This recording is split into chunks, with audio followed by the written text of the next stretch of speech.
Bueno, pues entonces esto empezará a grabar ahora y vamos a comenzar. ¿Alguien tiene alguna duda o alguna pregunta de lo que vimos la última sesión, que hablamos del conflicto como el generador de la acción dramática? Hablamos de la acción dramática y hablamos de la, de la temática de la obra, de la intencionalidad del autor. Hasta ahí nos quedamos.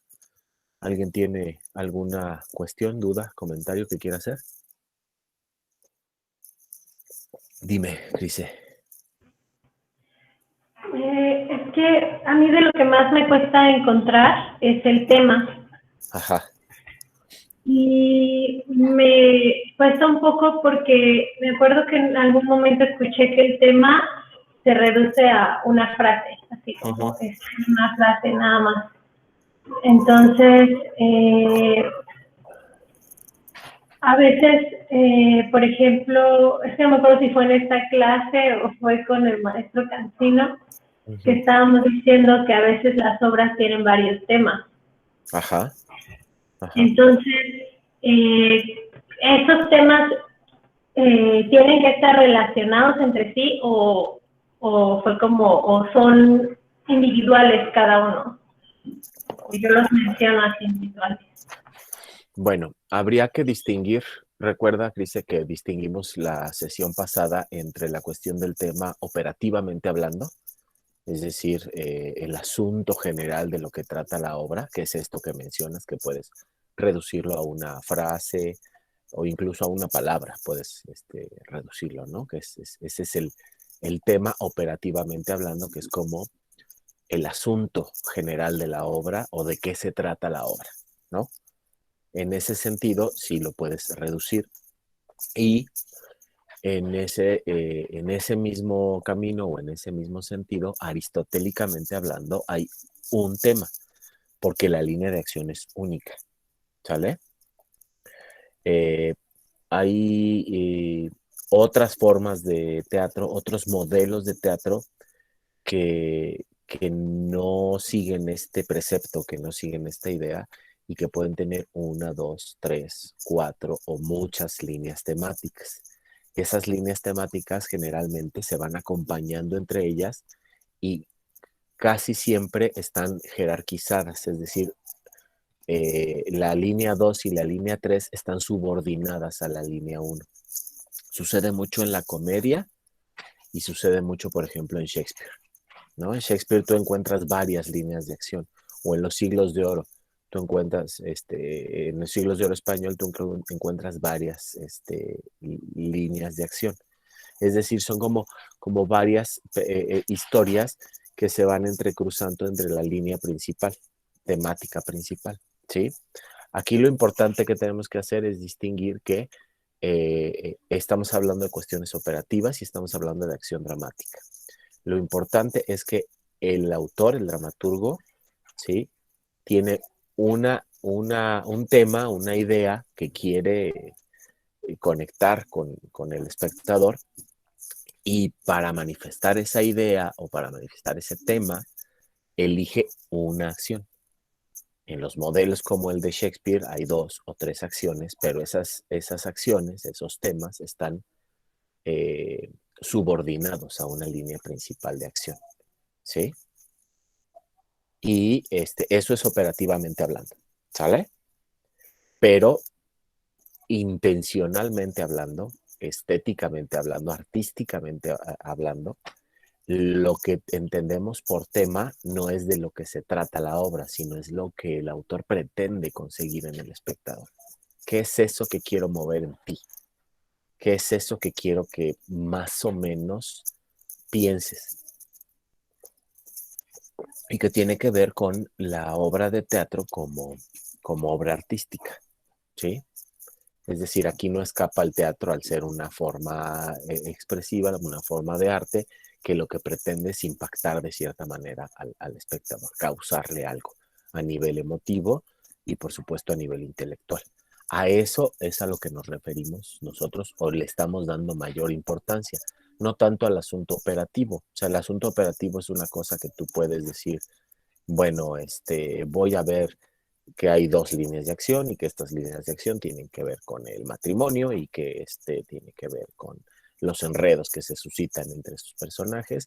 Y bueno, la intención del autor es que miremos con ojos benévolos las relaciones de pareja. Uh-huh. O sea, operativamente el tema es el amor entre dos campesinos, ¿sí? Pero artísticamente la intencionalidad es eh, eh, que el comportamiento social se adecue a este modelo, ¿sí? Esa es la verdadera intencionalidad, ese es el verdadero tema que al menos aquí en esta clase nos interesa. Ahora, lo operativo no puede estar separado del otro, ¿cierto? ¿Sí? ¿Me expliqué o no me expliqué, Cris? ¿Respondí? Sí, sí, creo que estaba confundiendo esto de tema operativo, o sea, cómo funciona operativamente y cómo funciona a nivel intención. Sí, intención estética e intención artística. Acuérdate que ahí es vital entender que estamos en un sistema particular. El arte funciona a partir de un paradigma particular y unas reglas y unas normas particulares. Y en la medida en que tú conoces cómo funciona el sistema, cómo funciona el teatro, en esa medida tu experiencia estética y artística es más compleja, no mejor, no peor, no, o sea, no es un calificativo moral, es un calificativo artístico. Es como el béisbol, ¿sí? ¿Tú sabes cómo funciona el béisbol? No, entonces lo más probable es que si tú ves un partido de béisbol, te aburras, no lo entiendas. Sin embargo, si eres una niña o un niño que desde muy temprana edad le enseñaron cómo funcionaba el béisbol, ¿sí? Vas a disfrutar de una manera diferente ver un partido, ¿sí? Si tú entiendes cómo funcionan cada una de las posiciones, ¿sí? Vas a saber por qué este primera base es mejor que este otro segunda base.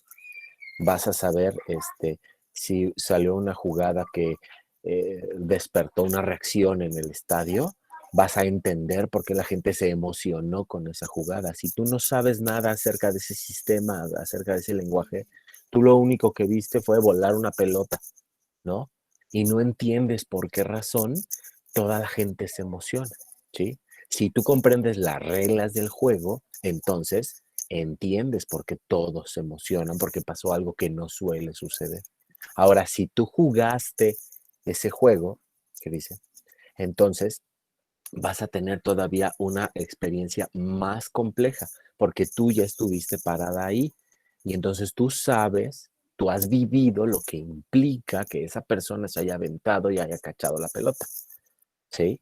Ahora, si tú has leído, si tú te has dedicado a estudiar cómo es que el béisbol funciona, ¿me explico? Tu, tu experiencia se va haciendo más y más y más y más y más y más compleja y tiene que ver con tu profundización en ese sistema. No necesitas ser especialista, ni necesitas ser licenciada en béisbol, ni necesitas tener una maestría en shortstops, ni nada de esas cosas, ¿sí? Tú puedes estar en el sistema de una manera profesional o puedes estar en el sistema de una manera amateur, pero vas a tener distintas experiencias de acuerdo a tu experiencia, a lo que tú le aportas, en este caso al deporte. Lo mismo sucede con el arte.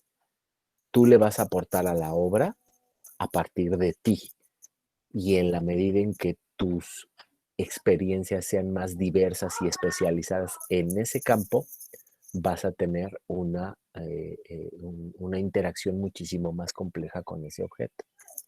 ¿Sí? ¿Me expliqué? ¿Alguien quiere hacer un comentario? ¿Tiene duda con esto último que hablé sobre el sistema? ¿No? Ok. Bueno, vamos entonces a pasar al siguiente elemento, que si mal no recuerdo es el personaje. Quisiera saber si alguno de ustedes había entrado en contacto con algún alguna clasificación o qué entendemos por personaje? ¿O qué entienden ustedes por personajes? ¿Alguien que diga yo, que me platique qué es un personaje? Sin mirar la presentación, sin hacer trampa. Nadie. Todos están en absoluto silencio. Nadie sabe. O sea, ustedes hacen, es su trabajo. Representan personajes, encarnan personajes, le dan vida a los personajes, y lo quieren ustedes saber metafórica y poéticamente hablando, pero no saben lo que es un personaje. Exacto. No, pues es que más que una clasificación, yo tengo el entendido como, o sea, nunca nos dijeron bueno, a mí en las clases, una clasificación como tal, pero sí que los personajes son aquellos que pasan las peripecias a través de la ficción y son los que, pues sí, se generan bueno, son los que tienen los conflictos también en ella. Okay. Pero como una explicación como tal, no. No. Ok, gracias, Aranza. Oscar. Son los elementos que conducen la acción dramática en la obra. Sabía yo que hay personajes simples, personajes complejos. Alguna vez lo mencionó Monroy en alguna clase. No nos dio una clasificación como tal. Eso que estás mencionando es una clasificación. No te lo mentó como tal, pero es una clasificación. Entonces hice eso también. Se me había olvidado, perdón. Sí. Y he escuchado algunas veces mencionar a otros maestros sobre personajes que no son ambientales, que son personajes algo así. No tengo la certeza de eso. No lo digo. Ajá. Y ya, nada más. Ok. Es decir, si hay una aproximación al entendido de la función del personaje, que es el depositario, que es el que encarna, que es el que lleva a la acción, que es el vehículo de la acción dramática. Es decir, la acción dramática necesita de algo o de alguien que la lleve sobre en quien recae. Es decir, esto que me dices, Oscar, y esto que me dices, Aranza, tiene que ver con la funcionalidad del personaje. Y esta cuestión de si es complejo o es simple, ambiental y todo eso, es una clasificación. Ahora, hay muchas clasificaciones y hay muchas funciones de los personajes. Vamos a tratar de entender primero cuáles son, qué es un personaje, para entonces, a partir de este conocimiento que tienen ustedes, y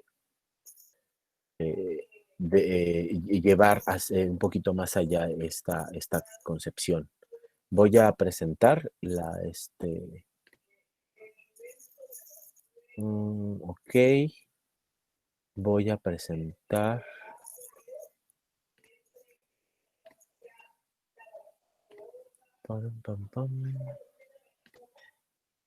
Recuerden que voy a dejar de verlos, entonces cualquier cosa me interrumpen, por favor.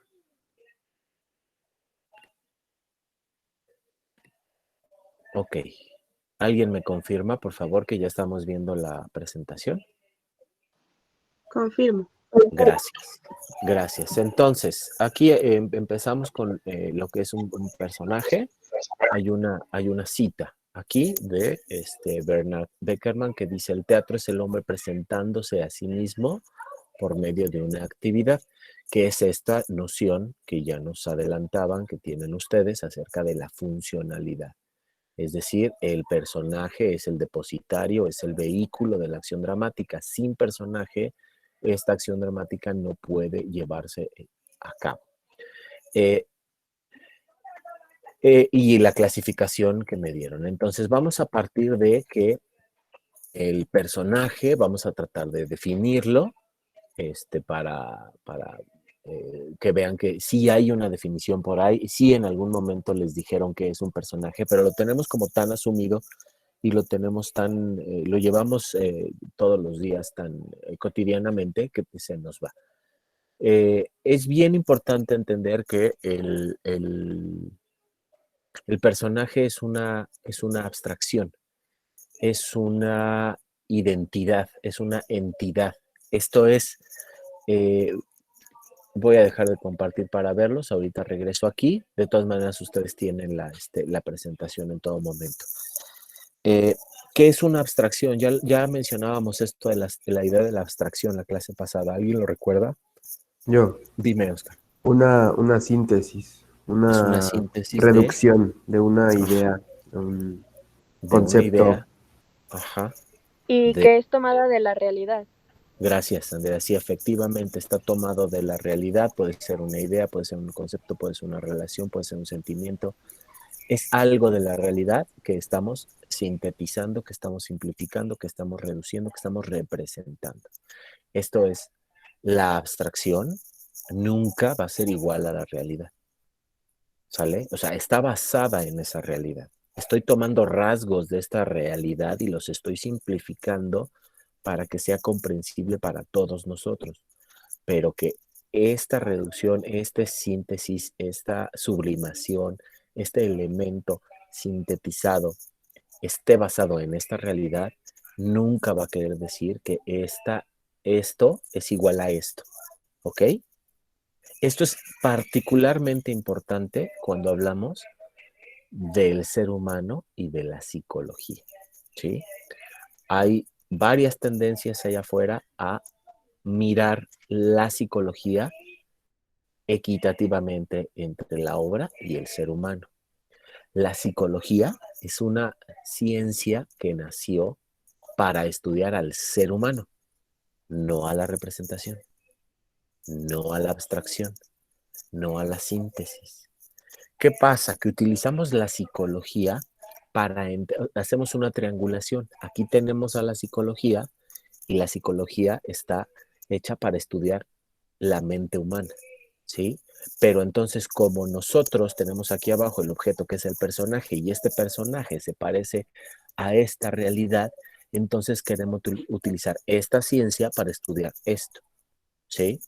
Lo cual debe de tener sus reservas, ¿sale? Porque al ser el personaje una abstracción de esta realidad, ¿sí? Esta realidad va a ser cientos de veces más compleja que esta particularidad, que este ente, que esta abstracción. ¿Ok?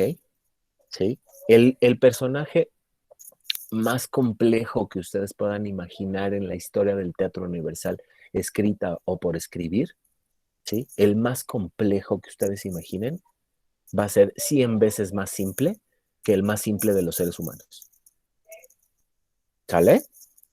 ¿Sí? O sea, no importa si es de Ibsen, no importa si es de Beckett, no importa si es de Chekhov, no importa si es del dramaturgo del siglo 33 que aún no ha nacido y que va a ser el genio del teatro universal, ¿sí? El más complejo siempre va a ser 100 o cientos de veces más simple que el ser humano más sin chiste que ustedes se imaginen. ¿Sale?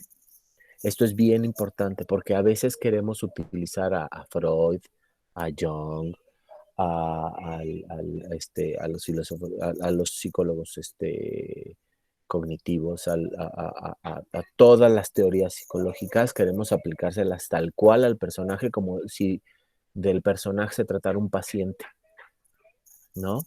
Y queremos achacarle cosas a ese personaje que podrían igual estar en la mente humana. ¿Sale?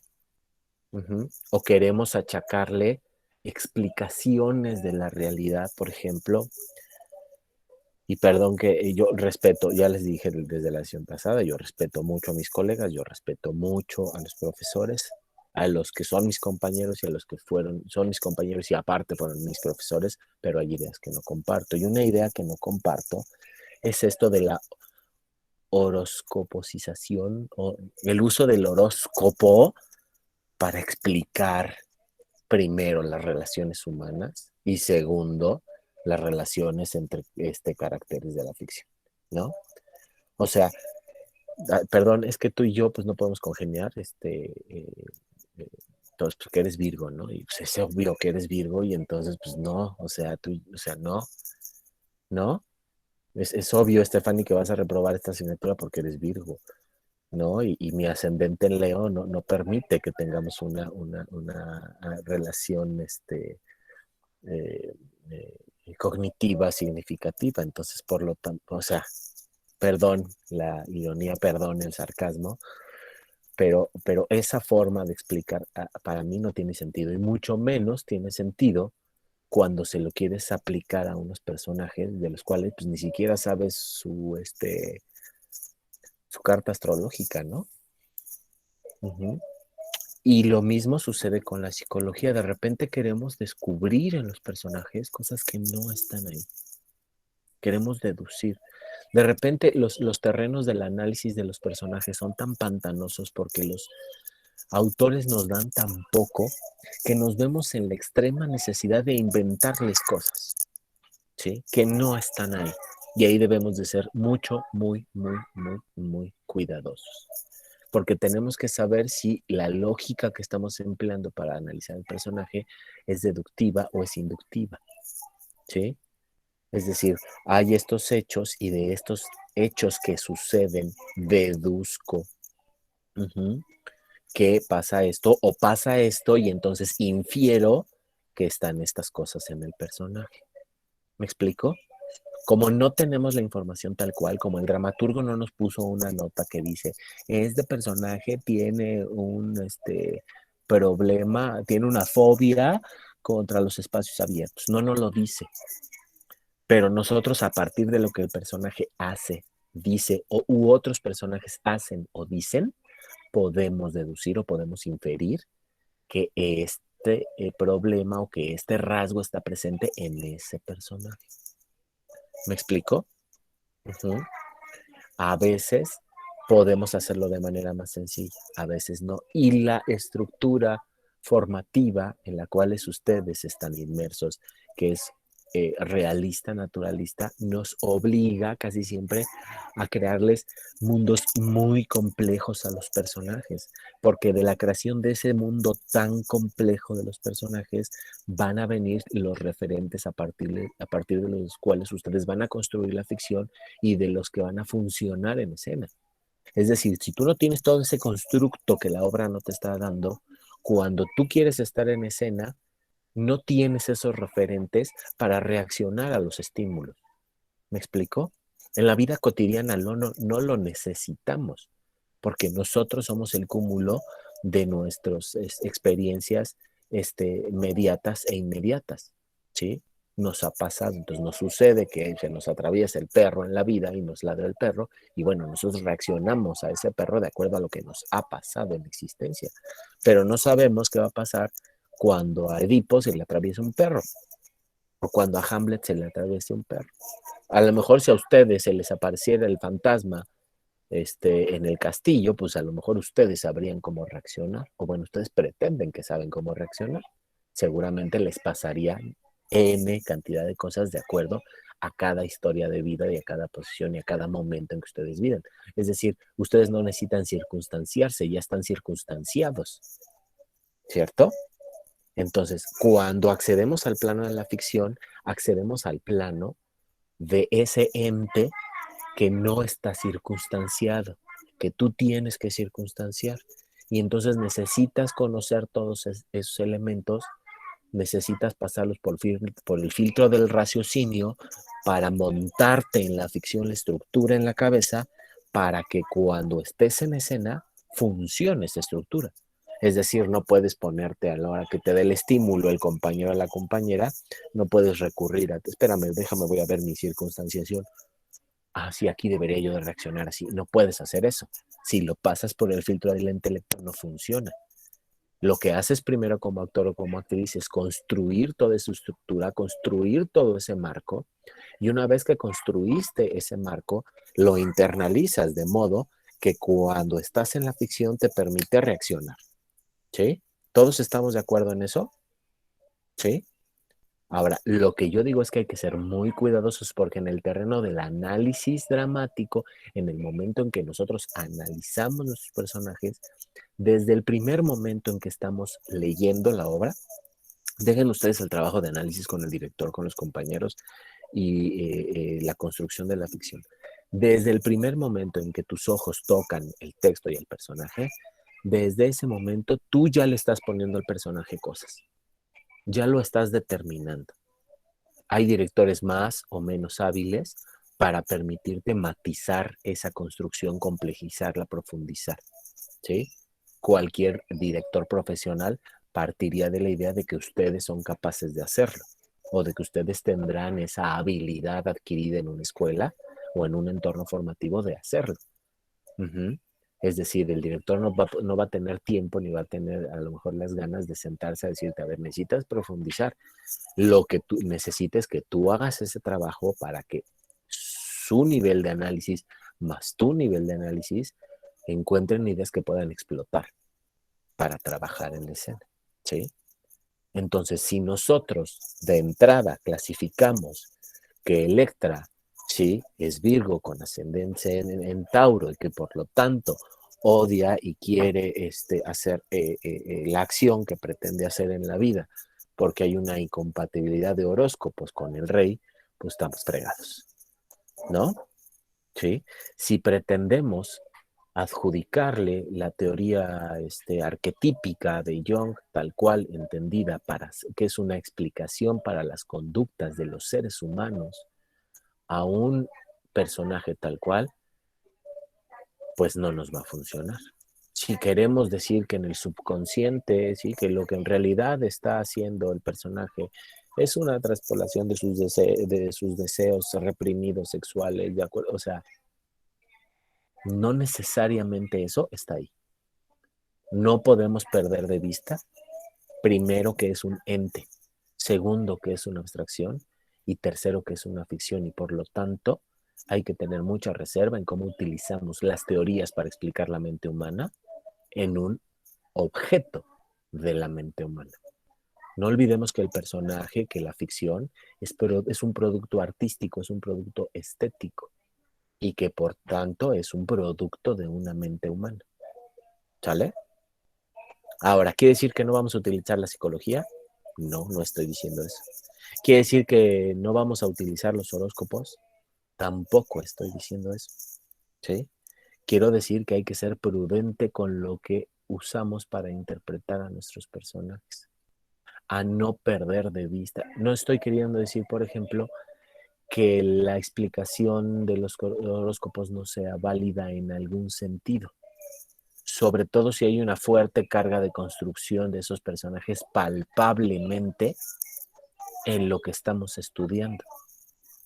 No estoy queriendo decir que la psicología arquetípica de Jung no funcione. Sí, sí funciona. Al ser una explicación de la mente, hacer una explicación de esos fenómenos, funcionan en la medida en que me ayudan a entender esos fenómenos, no a determinarlos como tal. ¿Sí? Es decir, si de repente yo trazo que hay una represión sexual inconsciente en Electra y que por eso quiere hacer lo que quiere hacer, pues a lo mejor no estoy tan atinado en interpretación. A lo mejor no hay datos en la ficción que me permitan llegar a asumir tajantemente que Electra ha sido abusada. ¿Sí? O que tiene ahí un problema X explicado desde la psicología clínica. ¿Ok? Entonces, Yo tengo una pregunta. Sí, dime, Connie. Es que siempre, o sea, a mí siempre me pasa que hasta dónde, ¿no? Hasta dónde ya estoy suponiendo o imaginando, cómo, no sé qué herramienta podría yo tener para decir, no, aquí ya estás poniéndole tu cosecha, ya te estás imaginando cosas que no son, vete al fact, ¿no? A lo que está escrito. O sea, ¿qué margen podemos tomar para así? Ay, no.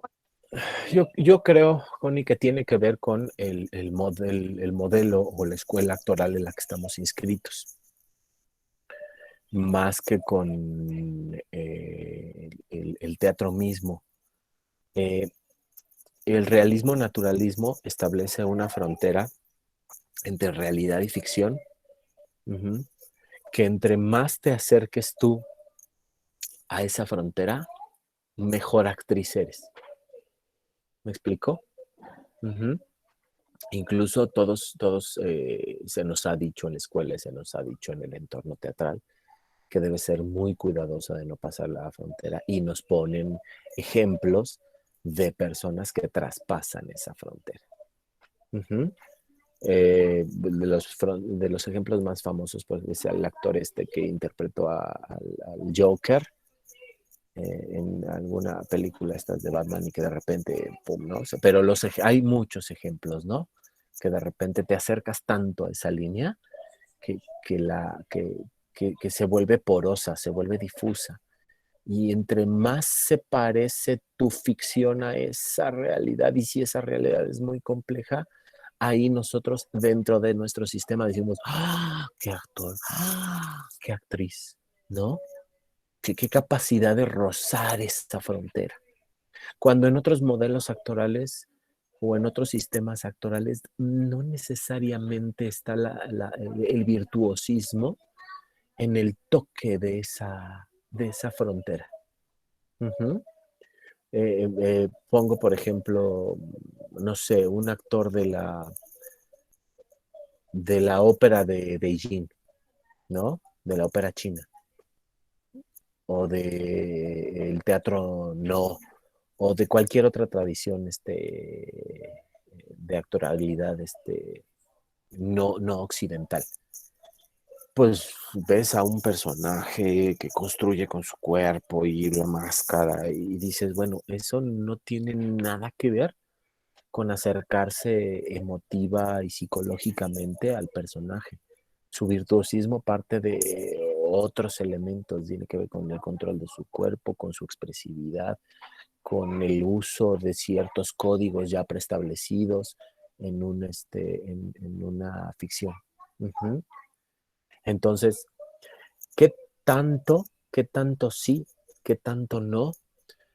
No te tengo una respuesta correcta, o que subsane tu duda, o que te deje tranquila. Lo que sí te puedo hacer es una recomendación, que es donde tu raciocinio te lo permite.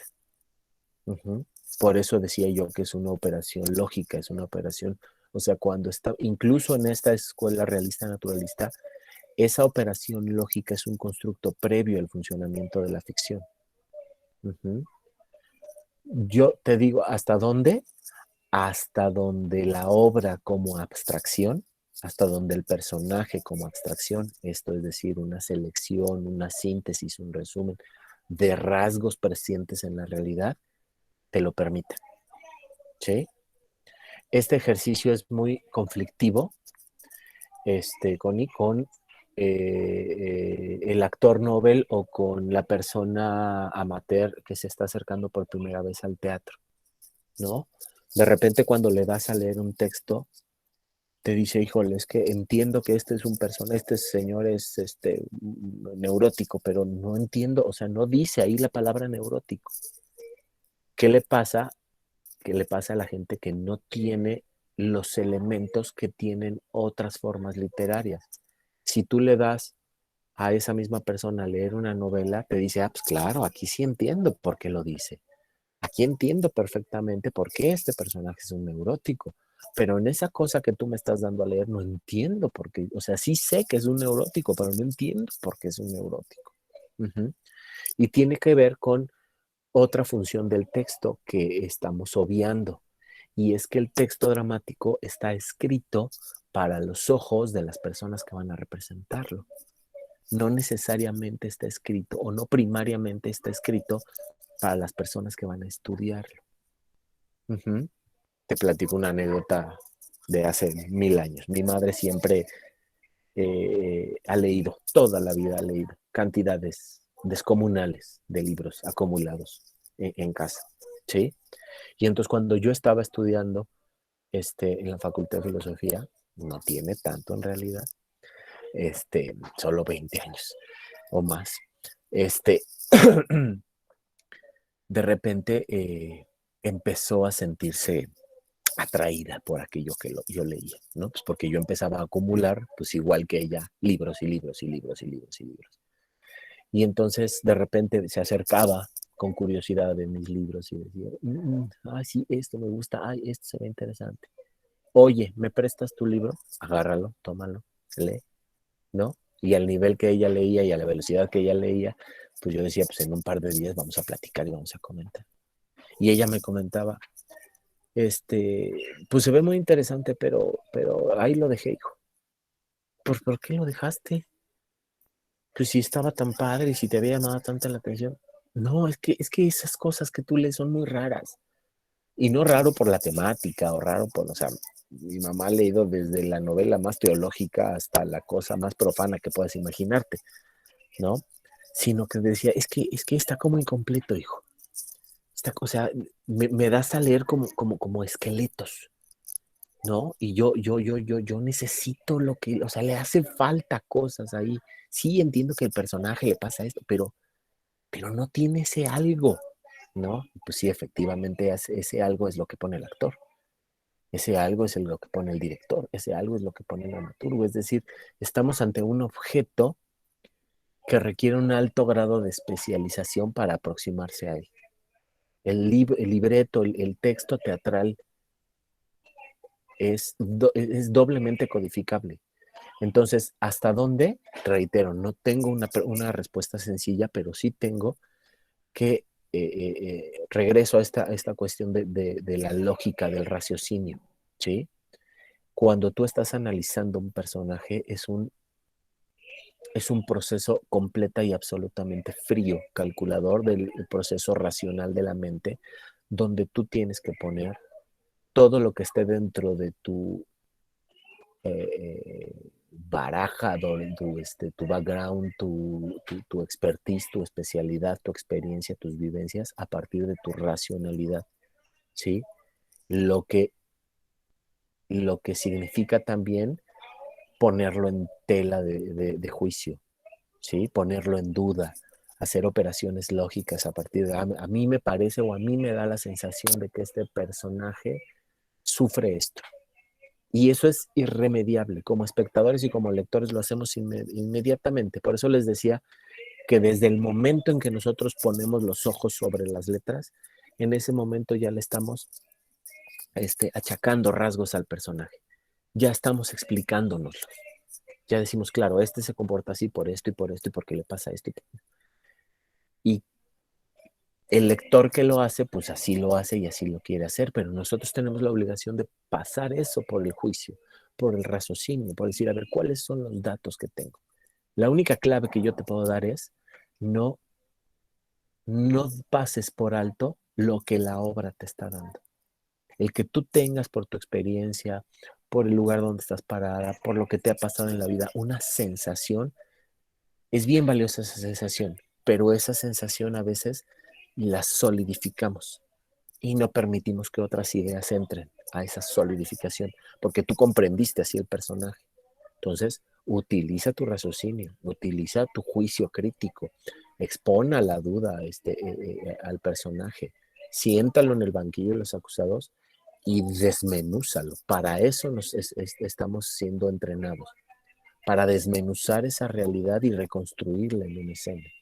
Entonces, si tú utilizas esta lógica, si tú utilizas este constructo racional, si tú pones en tela de juicio el accionar del personaje, en ese momento vas a poder construir un sustento mucho más complejo para tu ficción. ¿Sí? Entonces, ¿hasta dónde? Hasta donde tu conocimiento y tu capacidad de juicio y de crítica te lo permite. Siempre, siempre, siempre, siempre atendiendo a los datos que te proporciona la ficción. Declarados o inferidos o deducidos, pero no más. Es decir, por más que tú quieras ver ahí una explicación de la represión sexual del personaje, si la obra no te da datos suficientes, si no tienes la forma de inferirlo o de deducirlo, si no te lo estás inventando, ahí es donde estás cayendo en terrenos peligrosos. ¿Sí? ¿Vamos bien? Gracias. De nada, Connie. ¿Alguien más quiere hacer un comentario antes de regresar a la tablita esta de la exposición? ¿No? No se preocupen, los dos últimos elementos son muy rapiditos, ¿no? O sea, ya llevamos 50 minutos y parece que no hemos avanzado, nos hemos avanzado bastante. Ya vamos a concluir. ¿Sí? Bueno, entonces voy a regresar a la presentación para que veamos las clasificaciones. Quiero que entendamos que ahí estamos, ya deben de estarla viendo.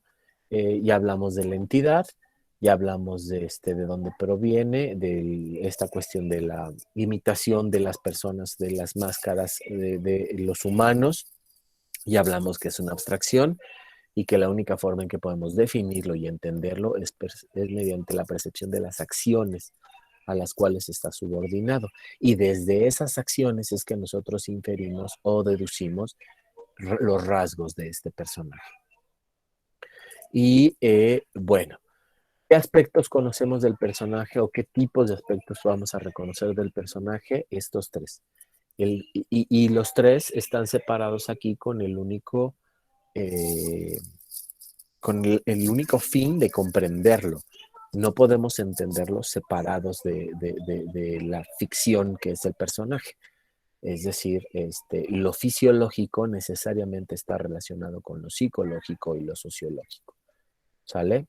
Entonces, bueno, pues estos aspectos es lo fisiológico que tiene que ver con la apariencia de este personaje, con el funcionamiento como idea de organismo vivo, como representación de organismo vivo.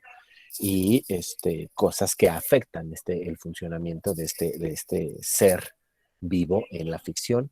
El sociológico tiene que ver con las relaciones de todo tipo de este personaje, tiene que ver desde su relación inmediata, amorosa, sexoafectiva, filial, hasta cuestiones que tienen que ver con el modo en que entiende estas relaciones sociales a partir de la clase social en la que está ubicada, a partir de las experiencias que ha vivido, a partir de cómo se ha constituido sus anteriores relaciones socioafectivas, tiene que ver con su religión, tiene que ver con cómo entiende el ocio, es decir, tiene que ver con cómo vive las relaciones con otros y cómo entiende las relaciones con otros. Y esto es bien importante porque muchas veces lo sociológico lo simplificamos y solamente decimos como, bueno, es padre, bueno, es hijo, bueno, está casado, bueno, viene de una familia cristiana. Y nada más decimos, bueno, pues así se relaciona, pero no pasamos por nuestro análisis para interpretar un personaje, nos quedamos en el modo en que se relaciona y no cómo concibe él mismo las relaciones. Todos ustedes tienen una forma diferente de entender las relaciones humanas. ¿Sí? Y pasamos luego a lo psicológico, que tiene que ver con la personalidad, con la individualidad, con el carácter, con las circunstancias mediatas e inmediatas del personaje y con todo lo complejo que es todo ello. Estos aspectos del personaje nos van a permitir clasificar estos personajes. Las clasificaciones que vienen a continuación no son excluyentes unas de la otra, son complementarias. La primera es su clasificación por participación en la acción. Y ahí vamos a entender que hay tres tipos de personajes. Los dramáticos, que son los que participan en el drama, y eso los tenemos entendidos como principales o secundarios en el sentido en que llevan o no una mayor o menor carga de la acción dramática. Y también vamos a tener a los personajes ausentes, es decir, que no aparecen, pero podrían aparecer, lo cual les carga un peso en la acción, y el aludido, que es aquel que hablan otros personajes, pero no tiene ningún peso en la acción. ¿Alguien tiene alguna duda al respecto? sobre el personaje dramático aludido y latente. ¿Puedes dar un ejemplo de aludido y ausente? Ok. El personaje latente, por ejemplo, te lo explico con Godot. Godot nunca aparece en escena, ¿sí? Todo el tiempo se está hablando de Godot. Ujú. Sin embargo, nunca aparece. O sea, en realidad en la ficción no existe, no está materializado. Sin embargo, es un personaje que tiene un alto grandísimo de influencia en el resto de los personajes. ¿Sí? Ese sería un personaje latente. No lo vemos, no se manifiesta, pero su ausencia o su anuncio de que podría aparecer en cualquier momento se constituye como una influencia para los demás personajes. Y un personaje aludido, es decir, cualquier personaje que hable de, ay, sí, y entonces, ¿te acuerdas de cuando estábamos en la secundaria, la tal María esa? O sea, no cambia nada en la vida de los personajes, simplemente es alguien que se menciona, ¿sí? Sí, por ejemplo, en Yerma, que es la obra que estoy, Ajá, que leí, hay una parte donde se habla del abuelo de Yerma. ajá, Entonces ahí nada más se da como, sale este personaje para hacerle ver a Yerma que su familia es fértil, o sea que no hay problemas de fertilidad en su familia por cómo era su abuelo. ajá. Pero entonces, ¿ese sería un personaje aludido? Pues en la medida en que no tiene peso en la acción, sí. Ah, ok. A menos que, Sí, porque o sea, a menos que la presencia constante del abuelo esté modificando el comportamiento de Yerma, cosa que no sí, es pero cierto. no creo que nada más es un comentario. Bueno, Por eso es importante que veas, o sea, esta clasificación tiene que ver con la acción, no con la historia ni con la temática, ¿sí? O sea, Yerma es un personaje dramático porque ahí cae la acción, ¿no? Y bueno, evidentemente es principal, no es secundario porque no acompaña la acción, sino recae en ella. No es latente puesto que, o sea, está ahí y no es aludido puesto que no se está hablando de ella. Entonces tienes que ver como el grado de cómo funciona la acción, ¿sí? Ujú. O sea, ¿tiene peso en la acción o nada más hablan de él y funciona para que avance la historia? ¿Tiene alguna injerencia en la historia? ¿Tiene una injerencia en lo que le pasa a Yerma? ¿Se le aparece el abuelo en sueños y a partir de ella toma una decisión? Entonces es un personaje simplemente aludido. Si modifica la acción en algún punto, entonces sí estamos hablando de latencia, aunque no aparezca.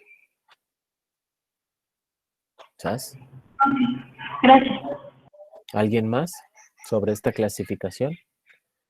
Bien, vamos entonces a la siguiente clasificación, que es por su grado de complejidad, que es que más conocemos, que tiene que ver con el tipo simple o plano o el complejo, ¿no? Perdón, Dime, ¿quién me habla? es que ¿Qué pasó, Daniel? ahorita que lo estás escribiendo me surgió la duda Sí. de, de que dice que los secundarios, Ujú. eh, lo- los que ellos pueden afectar a los principales, Así es, pero los principales no a ellos. así es. ¿Qué, qué pasa cuando los principales afectan a, o sea, siento que es muy común que los principales afecten a todos los personajes que existan en Sí, el... pero estás hablando de efectos de reacciones. Acuérdate que aquí estamos hablando en términos de acción. ¿Quién lleva la acción? Ok, Sí. Es decir, Edipo, pues sí, afecta a los demás, pero la línea que estamos viendo es la de Edipo, o la de Hamlet, ¿sí? O la de Romeo y Julieta, ¿no? Por ejemplo, a ver, dame una idea o una aproximación de que tú creas que es un personaje secundario en Romeo y Julieta, por ejemplo. O sea, evidentemente, Pues Romeo y Julieta son dramáticos, principales. Sí. Dame un ejemplo de alguien. Te pongo, por ejemplo, la nana. Ella aporta Sí. a la línea de los personajes, Ok. ¿sí? Pero no es viceversa, Ok. porque la línea de acción que estás viendo es la de Romeo y Julieta. Ok. Evidentemente hay interacción entre ellos y evidentemente hay un nivel de afectación entre lo que le pasa, pero la historia que estás contando no es la historia de la nana de Julieta, sino la de Romeo y Julieta. Entonces las acciones de la nana sí tienen injerencia en la línea de... Imagina la línea como tal, como una línea de acción, ¿sí? Es decir, en esta línea de acción la nana tiene injerencia, empuja la línea de acción, pero lo que hacen Romeo y Julieta, para ella, no tiene relevancia, puesto que no tiene que ver con la línea de acción de la obra, con esta línea que pintábamos así, ¿sí? Vale. En ese sentido es principal o secundario. Ok. El Fray Lorenzo tiene una injerencia enorme en lo que hacen Romeo y Julieta. Sin embargo, lo que hacen Romeo y Julieta pues no tiene mayor injerencia en lo que hace Fray Lorenzo, ¿sí?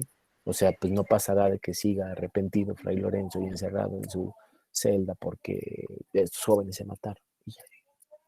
Pero lo que hace Fray Lorenzo sí determina la acción de estos dos y sí determina que terminen muertos, porque si desde el principio dicen no los caso y se acabó. ¿Sí? ¿Sí fue un poquito más claro, Daniel? Ok. Regresamos a la complejidad. Creo que es la que más manejamos, que es el simple, que es un personaje de una sola dimensión, y el complejo, que es constituido a partir de muchos rasgos que interactúan entre ellos. ¿Hay alguna duda aquí del simple y el complejo? ¿No? Bueno, vamos a ver entonces otros que tienen que ver por su significación. Ya llevamos por su participación en la acción, por su complejidad y ahora por su significado, significación. Y aquí tenemos estos tipos. El real, que presenta características muy similares a las personas, es decir, Romeo y Julieta, pues son personajes reales, ¿no? Me regreso, o sea, un poquito. Veamos cómo no se contradicen estas clasificaciones. Dramáticamente, Romeo y Julieta son personajes dramáticos, principales. Son personajes complejos y son personajes reales. ¿Me explico? Ahí tenemos esas tres formas de entender al personaje. Una no excluye a la otra, ¿sí? Son otras formas de entender al personaje, ¿sí? Por el material con que están hechos. Sin embargo, hay otro tipo de personajes, por ejemplo, como los fantásticos. El padre el fantasma del padre de Hamlet es un personaje que es dramático porque tiene presencia en la acción, que es secundario y que es fantástico, ¿no? Y que es muy simple. Es un personaje simple, fantástico y secundario en la acción. Eso ya nos permite entender como muchas cosas del personaje. El siguiente es la alegoría. No sé si alguien tiene conocimiento de algún personaje que sea una alegoría, que nos pueda dar un ejemplo. Sí, en el texto del diálogo entre el amor y un viejo. Ajá. ¿Cuál es la alegoría? El amor. ¿Por qué es una alegoría, Leonardo? Porque no es un personaje, o sea, es el amor encarnado en una persona. Es decir, es una serie de rasgos de una idea humanizados, ¿sí? La muerte, la ternura, la libertad, la fuerza. Vamos a encontrar este tipo de personajes mucho, por ejemplo, en el teatro medieval, en el siglo de oro español, ¿no? En los autos sacramentales. Hay uno muy padre, uno que me gusta mucho, que se llama Los encantos de la culpa, de Calderón de la Barca, donde es el hombre, ¿sí? Que va en un barco acompañado de sus 5 sentidos, que son los tripulantes del barco, y el entendimiento, que es el capitán, ¿no? el segundo al mando del barco. Y eso es la historia de Odiseo. que anda buscando Ítaca después de haber sido maldito por los dioses por creerse mucho y que anda naufragando de isla en isla y llega a la isla de la hechicera Circe, que aquí se llama la culpa, ¿no? Y entonces todas estas pues, son abstracciones de ideas, ¿no? Está el hombre, está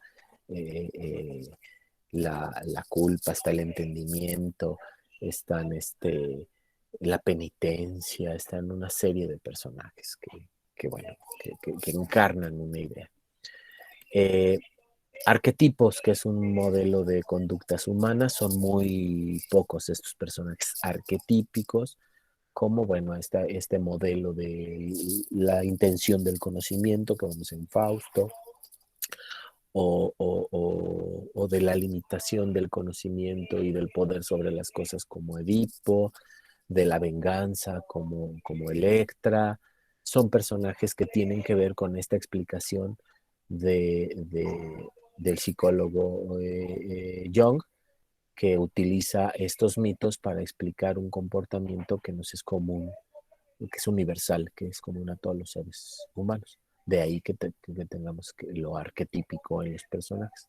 Es decir, personajes arquetípicos, pues hay muy, muy poquititos, ¿no? Y tienen que ver con esta explicación de una conducta universal a partir de un personaje generalmente mitológico, ¿no? Salvo Fausto. Fausto no es mitológico, pero la mayoría son mitológicos.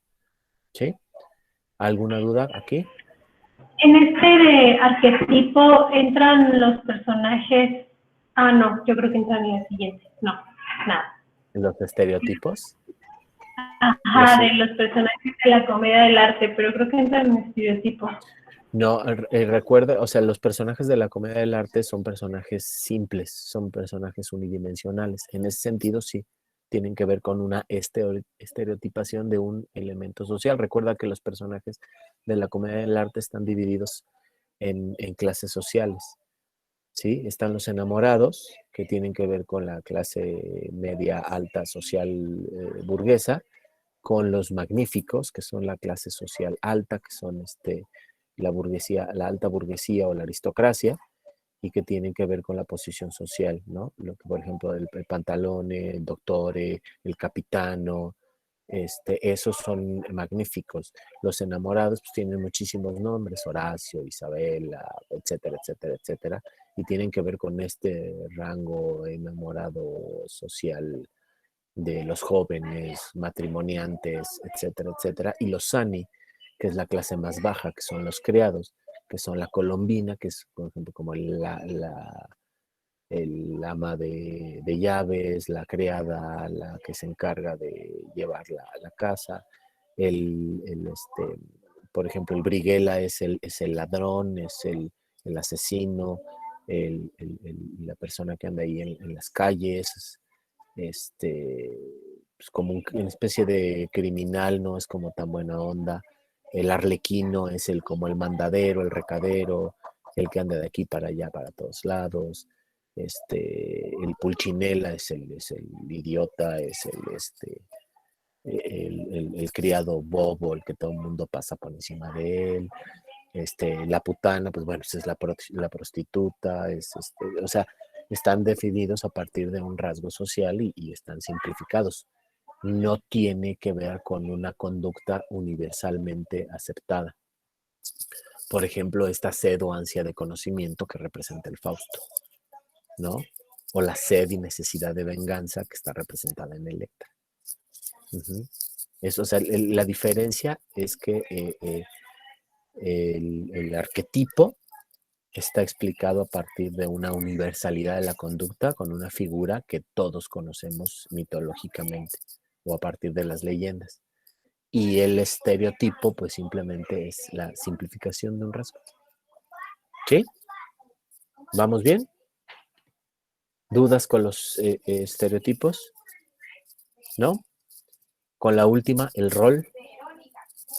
El rol es muy fácil de identificarlo porque casi siempre aparece tal cual como el rol. El policía, el padre, la madre, el obrero.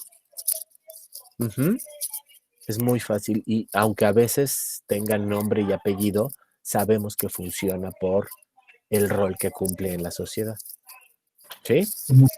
Muchas veces Sí. se termina con el estereotipo, esos personajes de roles, ¿no? Sí, sí, a veces muchas, pueden ser que esté por ahí en ambos, pero en realidad el estereotipo puede estar simplificado por cualquiera de sus rasgos, mientras que el rol está simplificado por un tipo de rasgo en específico, que tiene que ver con que tiene que ver con su funcionamiento con los demás.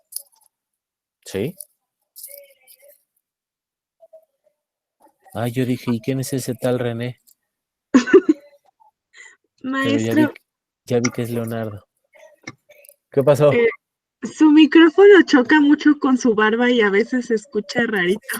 Perdóname, No, no se preocupe. perdóname.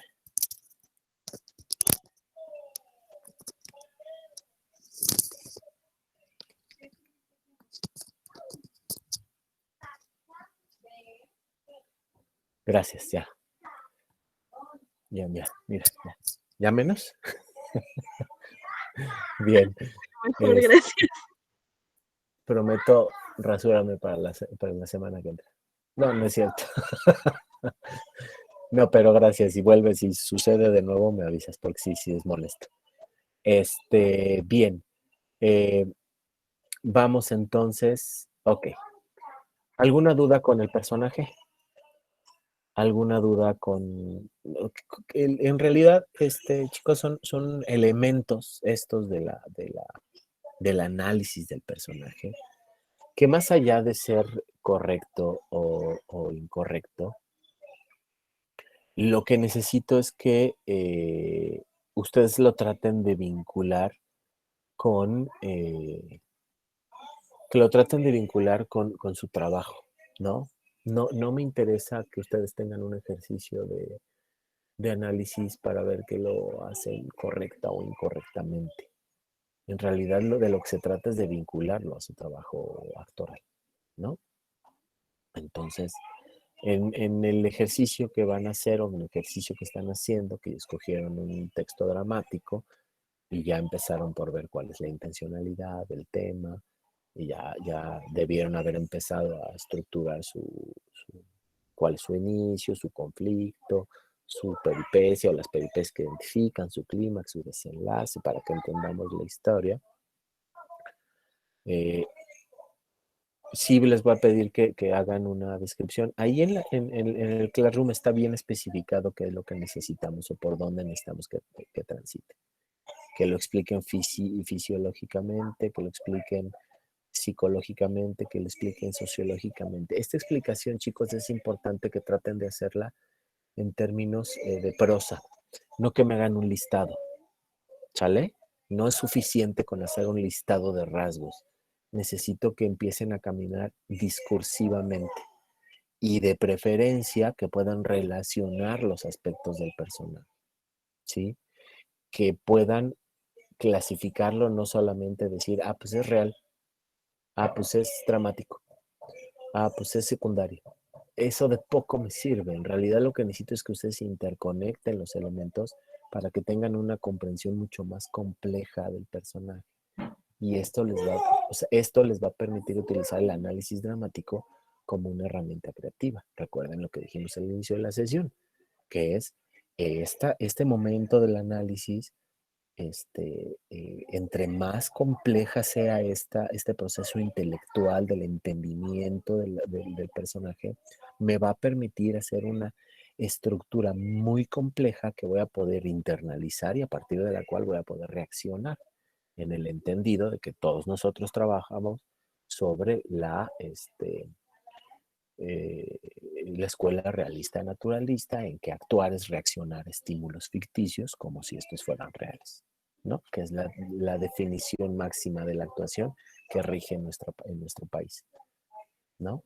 Así es donde nosotros, independientemente que utilicen, por ejemplo, a Donnellan con el actor y la Diana, o que utilicen a Serrano y las explicaciones de Stanislavski, o que utilicen a Strasberg, independientemente de la aproximación de sus maestros hacia esta reacción, de estímulos, siempre en este país, Mendoza y Tavira son los reyes, ¿no?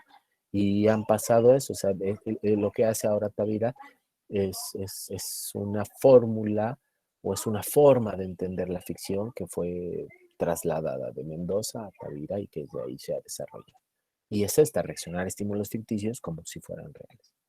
Entonces, en ese entendido, pues vamos a tratar de... No, ahora no les voy a pedir que me hagan la biografía del personaje y de que se metan en este proceso de complejización para que... No, pero sí quiero ver qué tan... si son capaces de tocar profundidad o si son o solamente están entendiendo el análisis someramente y por encimita.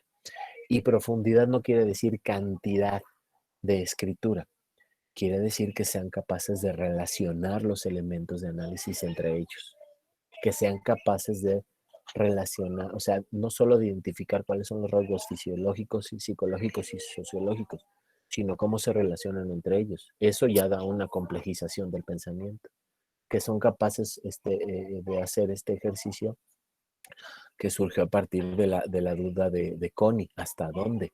¿Hasta dónde yo alcanzo a notar estos rasgos? Deduzco, infiero que al personaje le pasa esto por esto y por esto. Y eso no se logra haciendo 20 cuartillas de análisis. Eso se logra tomando esos rasgos que detecto, pasándolo por operaciones racionales de inducción, de deducción y para llegar a conclusiones. ¿Sale? O sea, no le estoy pidiendo que me hagan una tesis y un tratado de análisis. Estoy queriendo ver por dónde están transitando en esta construcción intelectual, reitero, fría, intelectual, de una estructura que luego actoralmente nosotros interiorizamos y la que nos permite funcionar en escena. Porque si en escena empiezas a intelectualizar, no funciona. ¿Sabes? Bien. Vamos entonces con otro elemento que tiene que ver con el lenguaje. Si la acción necesita de un personaje, porque el personaje es un vehículo, el personaje necesita a su vez de otro elemento para llevar eso, que es el lenguaje. Y ese lenguaje se llama diálogo. ¿Sí? Es un elemento estructural porque el diálogo tiene esa función. ¿Sí? Es el vehículo último de la acción. Sin la palabra, la acción no llega. Y esto va a ser importantísimo cuando lleguemos a modelos que alteran ese vehículo. Por ejemplo, el teatro del absurdo. El teatro del absurdo altera esta funcionalidad del diálogo. El diálogo deja de ser ese vehículo de la acción y se convierte en el vehículo del sinsentido, lo cual impacta en el personaje y por lo tanto impacta en la acción. ¿Sí? Pareciera que cuando Ionesco altera el personaje y entonces en lugar de decir cuidado con lo que estás haciendo, a mí no me trates así, dice cuidado con las macetas, ¿no? Cuando para el autor el subtexto es más importante que el texto mismo y entonces donde ahí nos mueven la realidad. Cuando vemos un matrimonio discutiendo, en lugar de discutir que tú eres una persona que me ha robado los mejores años de mi vida y estoy en la miseria por tu culpa y sería mejor no haberte conocido nunca. En lugar de decir eso, los personajes están discutiendo si la tortuga o el caracol no son el mismo animal. Para quienes no lo han leído, se los recomiendo. Se llama Delirio a dúo, de Ionesco. Y entonces, en lugar de decirse las cosas tal cual, de decir, tú eres un hombre que me hizo esto durante años, pues tú eres una mujer que me ha privado de esto durante años, bla, bla, bla. En lugar de discutir sus realidades, ellos discuten si la tortuga o el caracol son el mismo animal, ¿no? Es una disquisición sobre la naturaleza de este animal, que uno dice que es el mismo y otro dice que no es el mismo, ¿sí? Entonces, a la lectura, a los ojos del espectador dicen, ¿qué están hablando? Entonces, lo importante no es lo que están hablando, sino de lo que están hablando. Que está debajo de eso que están hablando, ¿no? Entonces, en ese sentido, el diálogo es el vehículo de esta acción. La acción solamente nos es palpable a partir de lo que dicen los personajes. Y esto es bien importante porque el decir es hacer. Ujú. Más allá de que nosotros como actores y como actrices nos movamos, hagamos, cuando decimos es cuando accionamos. La acción está en la palabra, ¿sale? Y eso es bien importante de entender. Para lo demás, chicos, la presentación lo único que les va a ayudar es para entender los distintos tipos de diálogos que existen. Lo realmente importante es que hablar es igual a la acción. La acción está en la palabra. La acción está encarnada, está llevada al otro por la palabra. Entonces, es un acto de expresión, sí, es una forma discursiva, sí. Lo que nos importa es que a través de eso las acciones llegan y nos dan la información acerca del drama. Lo demás que van a encontrar ustedes es modalidades de diálogos que en realidad pues solamente son como para engrandecer el tipo de comprensión de que hay, o sea, no les voy a pedir que en el análisis que me digan, a ver, encuéntrame un bucolaje atrasado. No tiene como mucho sentido, pero sí es importante que ustedes conozcan este tipo de análisis que hay en muchos lugares. De qué es un monólogo, cómo funciona en el monólogo, los tipos de monólogos que existen, los apartes, los tipos de apartes que existen y ya. Eso no me es relevante en este momento, que ustedes me identifiquen dónde hay un parlamento, dónde hay un bucolage, dónde hay un falso bucolage. El análisis no está por ahí. El análisis está en el entendido que lo que ustedes van a analizar son precisamente los diálogos. Y esos diálogos, ahí están las acciones. Es bien importante entender que cuando en el teatro es bien importante entender que cuando hablo, hago. ¿Sale? ¿Alguien tiene alguna duda o quiere ahondar en esto o necesita alguna especificación acerca de esto? Pues yo nada más quisiera hablar un poco respecto al teatro, a lo que nos compete a nosotros, como en el sentido de nuestra cultura y de nuestro tiempo en este momento, porque hemos hablado un poco en otras clases y respecto a otras lecturas sobre otros tipos de teatro, justamente, que se deslindan un poco de la palabra para tomar otros medios expresivos y que canalice la acción de otras formas. Concretamente, el maestro Martín nos dejó leer El teatro y su doble, y ahí Arturo hace mucho hincapié en eso, ¿no? Que nosotros estamos muy inmersos en la palabra. Pero también el maestro Cancino nos decía que es importante que nosotros entendamos de dónde viene nuestro teatro, ¿no? Culturalmente hablando. Y hablando del siglo de oro como la cuna de nuestro teatro. Entonces él nos decía, está interesante pensar en el teatro que se hace en todo el mundo y en entenderlo, pero antes tenemos que enfocarnos en nuestro teatro y en por qué es así, ¿no? Entonces yo justamente ahorita me estaba preguntando, esta cuestión de que la palabra es acción, lo estamos hablando desde un punto de vista cultural o social, o es general digamos, en el teatro universal, o un poco de ambas.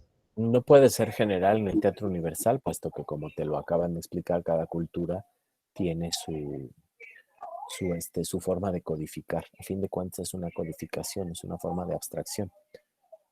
Hay algunos rasgos que permanecen universales, pero esos tienen que ver como con la generación de la ficción, ¿no? Que es como común a todos los teatros y que por más que sea, por ejemplo, por más que se ha intentado ubicar en la América prehispánica una forma de ficción, no la existe. Lo más cercano que en algunos elementos se llama como el teatro náhuatl, ¿no? El teatro mexica. Es una forma representacional que se llamaba el mitote, ¿no? Y que, bueno, seguramente les han dicho a todos ustedes en algún punto de su vida que son bien mitoteros o mitoteras, ¿no? Que tiene que ver con esta relación con la representación que tienen ustedes. Lo cierto es que esta cuestión de la occidentalización y de la representación pues nos viene con los españoles, de ahí que el maestro Cancino te diga esto. Ahora, sí hay cosas que universalmente se repiten, aunque no de la misma manera. Por ejemplo, a pesar de que el teatro novohispano y el teatro español de los siglos de oro, que mucho le debemos la herencia de la configuración de nuestra ficcionalidad, tengan que ver con la palabra, o no, que la palabra es reina, también hay una codificación del lenguaje, ¿no? La codificación del lenguaje del teatro novohispano y del teatro de los siglos de oro es muy diferente a otras latitudes, ¿no? Por ejemplo, al teatro No o al teatro de la ópera china de Beijing o del Kathakali o de otros elementos que también tienen una codificación, solamente que esa codificación en otras culturas es mucho más importante que la palabra hablada. Y nuestra codificación de la palabra es auditiva, ¿no? No es lo mismo que te diga alguien, estoy muy enojado y estoy que me lleva, a que te diga un personaje, soy un volcán, un enda hecho, quisiera arrancar del pecho pedazos del corazón, que ley, justicia o razón negar a los hombres sabe, privilegio tan suave, temor tan principal, que se le da un pez a un bruto y a un ave. Entonces, o sea, parece que es lo mismo, pero no es lo mismo. Entonces, en ese sentido, o sea, la palabra sí tiene muchísimo peso, ¿no? Pero es una codificación del lenguaje. La codificación audiovisual en el teatro del siglo español es de otra forma, igual que en el teatro shakespeariano. Son teatros que tienen sus códigos, o sea, no toda la comunicación es verbal. Eso es importante que lo entendamos. Quizá por ahí es por donde quiere caminar Martín. Quizá. No estoy seguro, no sé cuál es la pretensión que tiene Martín, pero es probable que vaya por ahí. Pero sí hay cosas que no son universales, pero las codificaciones cambian. En Oriente es muy importante la codificación. Te pongo un ejemplo en otra de las artes. La caligrafía es un arte milenario, ¿sí? ¿De qué depende que seas un artista de la caligrafía? En el virtuosismo en que ejecutas estos trazos que todo el mundo se sabe, ¿sí? Es una vida dedicada al trazo y tiene que ver con la energía y tiene que ver con la fluidez y tiene que ver con un montón de paradigmas que en Occidente no nos funcionan, ¿sí? Entonces, la codificación del lenguaje también es acción. O sea, el lenguaje no verbal también es acción porque es lenguaje, pero para que exista debe haber una codificación. ¿Sí? Más o menos, ¿no? ¿O no? ¿O me fui por otro lado? Sí. No, sí, me quedé pensando justamente en el libro de la comunicación no verbal, que el año ¿De pasado Flora Davis?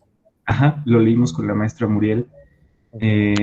Y justamente creo que el proceso con ella para mí fue el inverso, de no colgarse del lenguaje o de la palabra como el único recurso, sino entender todo el resto de nuestro cuerpo y el resto de nuestra capacidad expresiva como un medio de comunicación para poder abordar la palabra desde otro lugar. Y creo que... Y el gesto como codificación. Ajá. Te pongo un ejemplo que ha venido del Oriente mucho ahora y que es muy famoso entre nosotros. De repente, el agradecimiento, ¿sí? En lugar de hacer gracias así, ¿qué hacemos? Hacemos esto. Muchos de nosotros hacemos esto. Y no tiene que ver con una cuestión cristiana, católica. Tiene que ver con una cuestión orientalizada que nosotros hemos acogido, que nos hemos apropiado culturalmente. Y que tiene que, o sea, si yo hago esto, entiendes una actitud, ¿no? No estoy haciendo esto. No estoy haciendo esto. O sea, este gesto te dice, hay hasta un emoji para eso, ¿no? Para este gesto hay un emoji y tú entiendes, ¿no? Y todavía el emoji es más así, ¿no? Sí tiene una connotación como más cristiana, católica, ¿no? Como de agradecimiento, de gracias Dios por hacer esto. Pero fíjate cómo cambia si yo hago esto. O sea, cuando yo hago esto, tú entiendes una cosa completamente diferente. Uh-huh. Y esto es acción, es un gesto codificado y es acción. Pero tú en este gesto estás comprendiendo cómo estoy asumiendo yo una realidad. No la estoy asumiendo así, la estoy asumiendo así. Si yo hago esto y todavía con un pequeño movimiento, o sea, es mucho más expresivo este pequeño movimiento, ¿sí? Aunque mi perro cree que es para ella, pero es para ustedes. ¿Sí? ¿Sí? Más o menos por ahí es por donde ibas caminando. ¿Sí? Ok. Vamos a pasar al último de los elementos para que podamos dedicarle los últimos 10 minutitos de la sesión a nuestra decisión sobre lo que vamos a caminar y que tiene que ver con el tiempo y el espacio, que son dos marcos referenciales de la acción dramática y que tienen importancia en el sentido precisamente en que sostienen a la acción en un espacio y en un lugar, ¿no? Y aquí vamos a distinguir del espacio y del tiempo dramático, del espacio y tiempo escénico. En este momento no me interesan los espacios escénicos, sino los espacios dramáticos y los tiempos dramáticos que tienen que ver con la ficción. ¿Sí? ¿Alguien tiene alguna duda en la distinción entre estos dos elementos? Especialmente se refiere al lugar donde suceden las cosas, donde suceden dramáticamente las cosas. ¿Sí? Y el referente temporal, pues es como más difícil de decir, porque el tiempo pues, es una invención humana, ¿no? El espacio por lo menos tiene una referencia física a la cual nos podemos aprender a agarrar, pero el tiempo sí es como más, es como una noción inventada, ¿no? Los referentes físicos son como mucho menos asibles, aparte de la luz natural, ¿no? O de los cambios de la temperatura, que ya, por ejemplo, anoche sintieron, ¿no? Ya les empezó a dar frío, ¿no? Ya hoy los veo a todos, bueno, casi todos, ensueterados, ¿no? Por ejemplo, Cris y Maricruz todavía están como muy, Montse está como muy primaveral, o quiere decir que su casa es calientita, ¿no? Daniel está en la plena ventana, en el rayo del sol, mientras que yo necesito un café y una sudadera porque estoy helado. Pero bueno, ¿alguien tiene duda en esos referentes espaciotemporales? Montse, esa mano de así fue sí, pero no, pero sí, no. Todo está chido. No, todo está bien. Ok. Pues bueno, entonces el tiempo y el espacio en su análisis será muy sencillo. Solamente tienen que referir cuáles son esos marcos, ¿no? De la ficción. Reitero que aunque pueden estar entendidos en relación al espectáculo, lo que queremos es saber el marco de la acción. No queremos saber el tiempo y el espacio escénico, sino la concepción dramática del espacio, que tiene que ver con el entorno donde sucede la acción, que tiene que ver con la función narrativa. Y pues bueno, aquí hay tipologías de espacio que les pueden ayudar, como el patente, que es lo que ves o lees, o el latente, que tiene que ver con un espacio que funciona como los personajes latentes, es decir, no lo vemos, pero tiene una influencia en lo que sucede. Espacios ausentes y narrados, y los tiempos, que tiene que ver con estas magnitudes de la acción humana o de la sucesión de las acciones humanas, y que tiene que ver con el tiempo de la acción, que es lo que, y hay estos tipos de acción, ¿no? Puede ser anacrónico, monocrónico, dicrónico, policrónico. No me es necesario que lo clasifiquen, solamente que me lo que me describan estos dos marcos. ¿De acuerdo? Bien. Con esto concluiríamos los elementos estructurales del drama aristotélico, que es el primer modelo que nos compete, ¿no? ¿Alguien tiene alguna duda con respecto al ejercicio de análisis que van a hacer y que van a entregar? En la tablita, en la tarea, en el Classroom, les aparece una tablita donde viene cada elemento, vienen unas categorías de cómo pretendo ustedes que ejerciten el análisis, y si está contextualizado, si no está contextualizado, si la definición es atinada o es aproximada. Ahí vienen como las categorías de evaluación en cada uno de los puntos de análisis. También vienen las extensiones que se pretenden que se logren cada elemento o la indicación para cada uno de los elementos, ¿sí? Cualquier duda, cualquier pregunta, ahí dentro del mismo Classroom pueden hacerlo. Si es una pregunta que ustedes consideren que puede abarcar a la clase, es decir, que a lo mejor es una duda que no solamente me surge a mí, sino a mis compañeros, háganlo como un comentario a la clase dentro de la misma actividad para que yo conteste y esa respuesta le pueda servir a varios. Si es una cuestión que ustedes consideran como que nada más les afecta a ustedes, pues pueden enviar un mensaje privado. La plataforma tiene la opción del mensaje privado, ¿sí? Pero a lo mejor todos tenemos una duda y con un solo comentario se resuelven 10 dudas en lugar de 10 comentarios privados como ustedes planteen. Ahí está, ¿sí? Váyanlo haciendo. De momento no tiene una fecha de entrega, que creo que podemos definir el próximo jueves. O sea, en un par de días podemos saber cómo en cuándo estaremos en condiciones. Lo que me interesa ahorita para que terminemos la clase es hacia dónde nos vamos a encaminar, porque nos quedan, hoy fue la tercera sesión, nos quedan 5. Y al menos una, que es la última, tendremos que utilizarla para hacer una especie de balance de lo que alcanzamos a hacer y de lo que pudimos construir. Entonces, pues en realidad nos quedarían 4 sesiones y en esas 4 sesiones pues tenemos que hacer algo. Entonces, pues el planteamiento es ¿hacia dónde quieren caminar? ¿Quieren caminar hacia Brecht o quieren caminar hacia el absurdo? Montse, ¿qué opinas tú? Perdón, voy uno por uno conforme los tengo en la pantalla, ¿les parece? Sí. Montse, Pues ¿qué? A mí me gustaría más Brecht. Brecht. Ok, bien. Crise. A mí me gustaría más el absurdo. Ok, 1 y 1. Leo.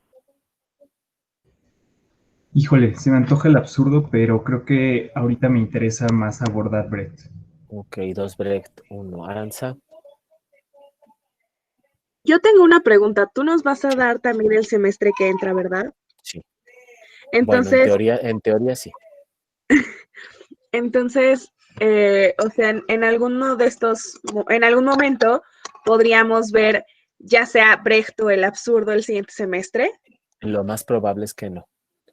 Lo más probable es que no, porque en el siguiente semestre ya son nuevas dramaturgias, y entramos en modelos que rompen completamente con esta estructura aristotélica.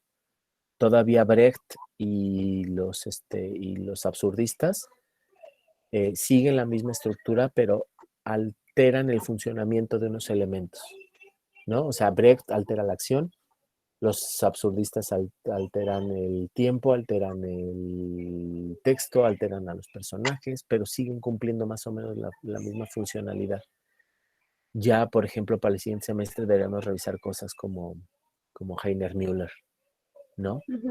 Que ya ahí sí ya hay una ruptura completa con esta y hay una hibridación de otras artes como la narrativa o como la poesía, invaden al teatro y entonces se producen cruces y yuxtaposiciones y momentos híbridos, que es lo que conocemos como postdramaticidad.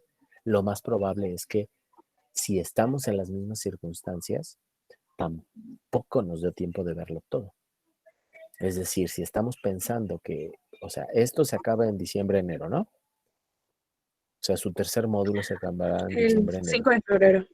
5 de febrero. Entonces estamos hablando de que febrero, marzo, abril, mayo, no, marzo, abril, mayo será su trimestre, cuatrimestre último. Si para mayo o junio esto no se ha levantado, pues su ciclo escolar completo será en nuestro, porque pues estamos todos, ¿no? Será en línea. Entonces lo más probable es que si este modelo de los módulos funcione, pues nos veamos por ahí de abril, finales de marzo, principios de abril, tengamos un mes de trabajo igual y lo mismo no nos va a alcanzar a ver todo. Entonces la idea es, Aranza, pues que que abordemos uno y que yo les deje el material y las posibilidades para que cada uno de ustedes trabaje.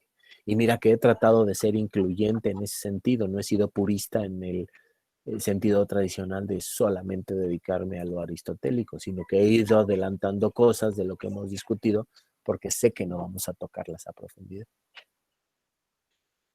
Ya Ok, sé que no es lo que te gustaría, pero es lo que hay. Aranza, absurdo. absurdo. 2 y 2. Daniel.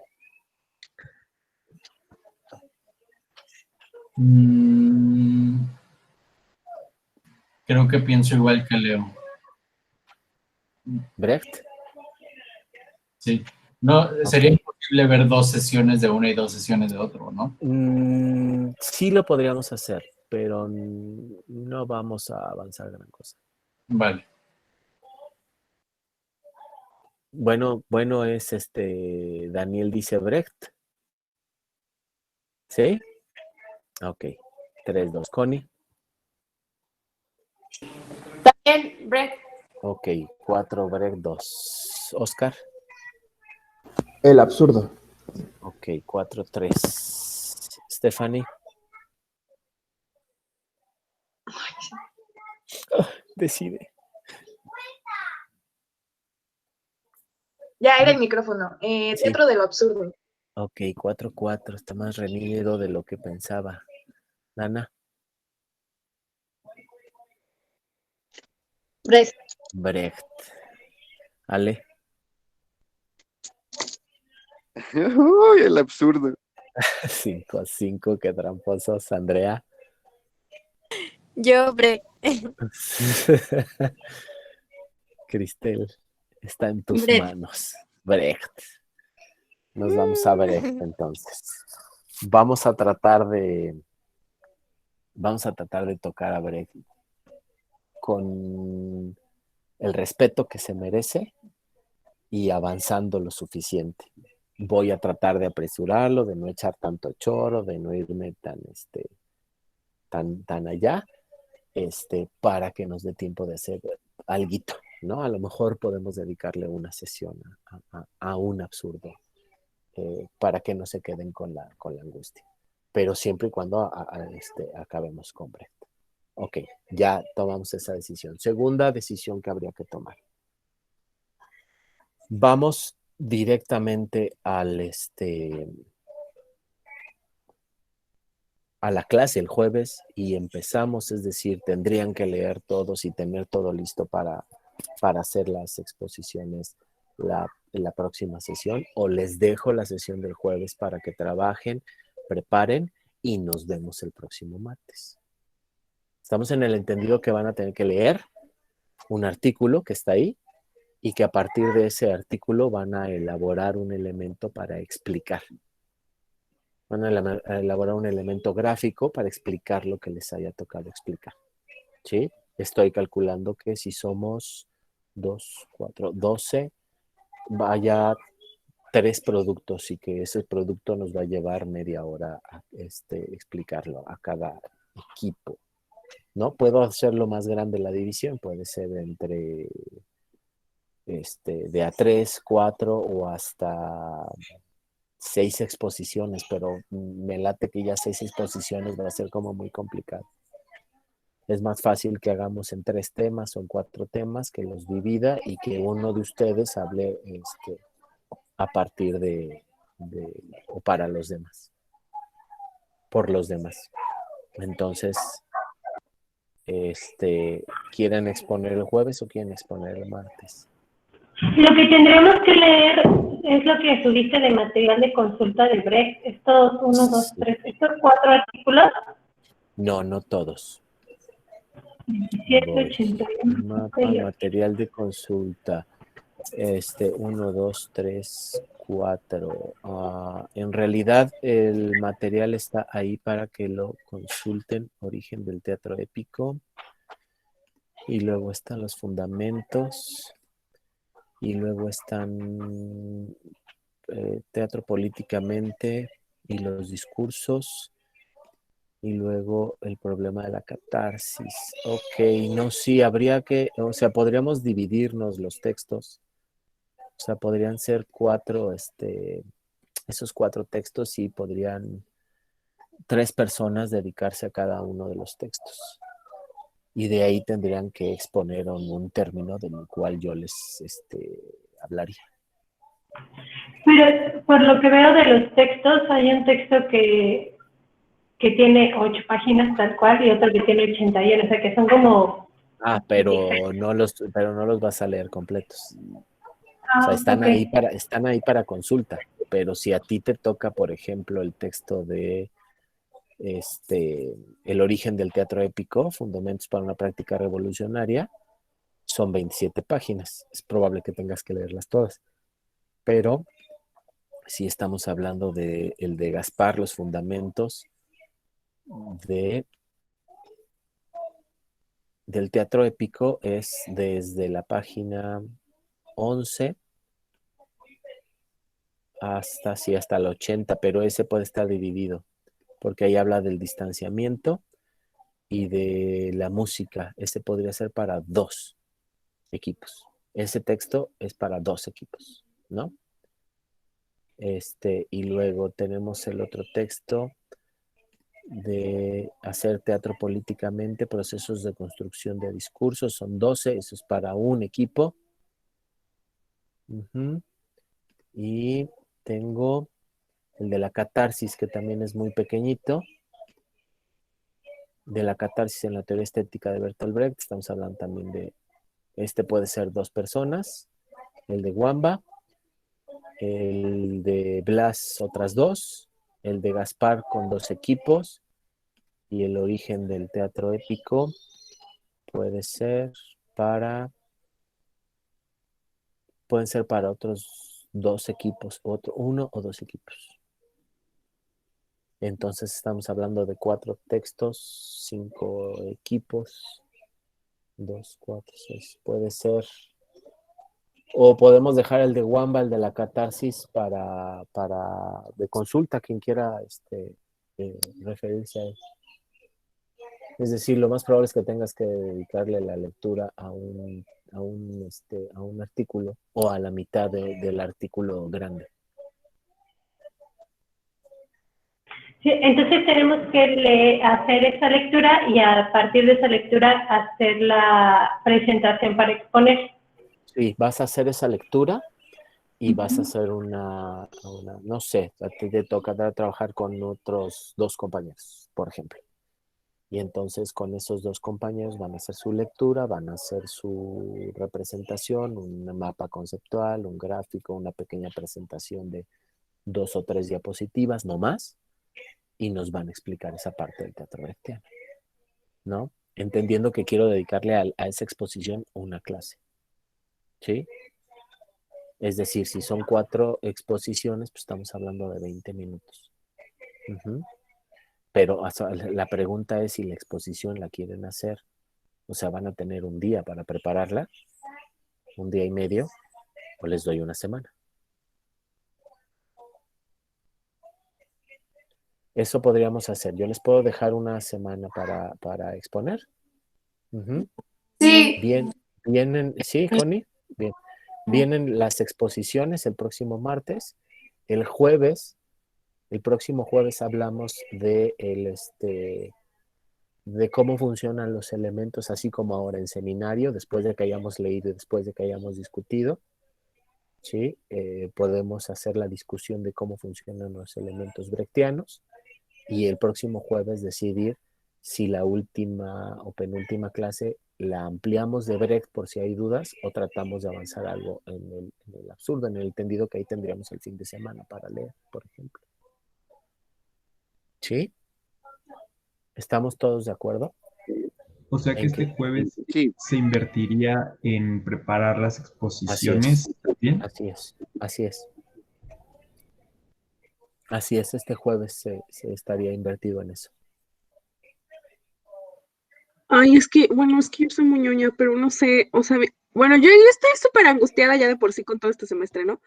Pero perder una clase, bueno, no es perder técnicamente, pero Así usar una es. clase para hacer una exposición, no sé, o sea, no me da mucho sentido, pero, pero si mis compañeros están de acuerdo, está bien, o sea, porque al fin y al cabo, pues, no tenemos o sea, creo que no tenemos tantas lecturas para el jueves, ni tanto trabajo para esta semana, pero no sé, o sea, yo estoy hablando por mí, que yo preferiría como adelantar el jueves para también ver si de la casualidad podemos abarcar más cosas sobre o ahondar más sobre Brecht, pero no sé.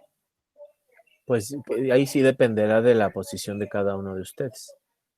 Yo pregunto, no estoy dudando de sus capacidades ni estoy queriendo que se decanten por una, pero se supone que el ejercicio es leer, el ejercicio es conjuntarse con el otro y presentar un producto con un grado de calidad, de comprensión del tema lo suficientemente profundo como para en 20 minutos uno de ustedes explicarle al resto de la clase el tema, que es el distanciamiento, o cómo funcionan los elementos estéticos, cómo funciona la teoría política en Brecht y ese tipo de cosas, para que a la siguiente clase podamos explicarlo. Si ustedes, de acuerdo a su carga de trabajo y de acuerdo a lo que creen que entre la tarde de hoy y todo el día de mañana, ¿sí?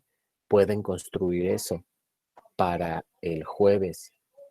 O sea, a fin de cuentas o sea, no están leyendo todo. O sea, el material está ahí, pero ustedes van a depender de los ojos de los demás para entender esos elementos. Entonces, júzguenlo ustedes. Montse, ¿qué opinas? Necesitamos decidirlo ya, nos quedan 10 minutos. Pues pienso un poco en lo que dice Aranza, pero también me gustaría escuchar el pensamiento de mis compañeros. Entonces, independiente de lo que piensen los demás compañeros, pues yo me dirijo a eso. Pero, o sea, tú no opinas, dices, o sea, como piensen los demás, ahí te vas. Pues es que realmente, o sea, sé que tenemos solo cuatro sesiones más y me gustaría ahondar más en... O sea, tú opinas, ¿Mande? o sea, tú opinas que expongamos el jueves. Sí. Ok. Sí. Crise. Yo opino que con base en la carga de trabajo que al menos yo siento que tenemos, porque todavía falta el maestro Cancino al rato, y a ver qué nos deja. Y es un poco pesado con él.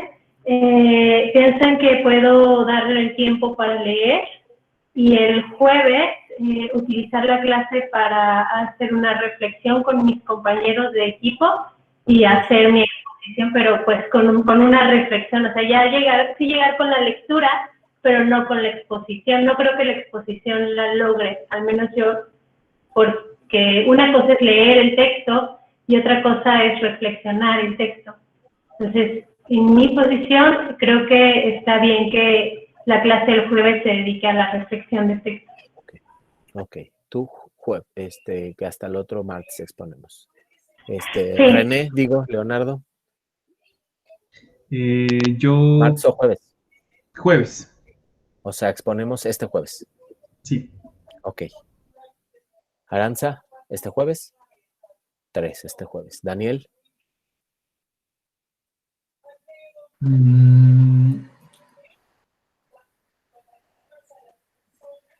El martes. Ok, 3-2 martes. Connie. El martes. 3-3 martes. Oscar.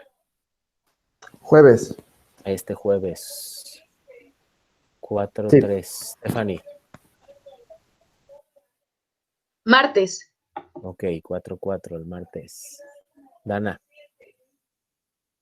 Jueves. Jueves, o sea, este mismo jueves. Ok, llevamos uno adelante el jueves. Alejandro. El martes. Ok, seguimos iguales. Andrea. El martes. Ok, ¿y Cristel? Martes. Ok, entonces la próxima, este jueves, lo tenemos decidido. En un ratito más les voy a subir en la, ¿cómo se llama? En el pizarrón de la clase. Les voy a subir esta lectura. Este es el tema que van a exponer. Esto es un artículo, un tema. Del segundo artículo son 2 equipos, 2 temas. Y del último artículo es uno de temas. Para que sean 4 exposiciones de 3 personas. ¿Sale? Y van a tener 20 minutos. Ahí les voy a poner en la listita todo. ¿Sale? Ahorita como 11:30, 11:45, les pongo los elementos y ustedes deciden. Solamente les pido que me escriban allá abajo.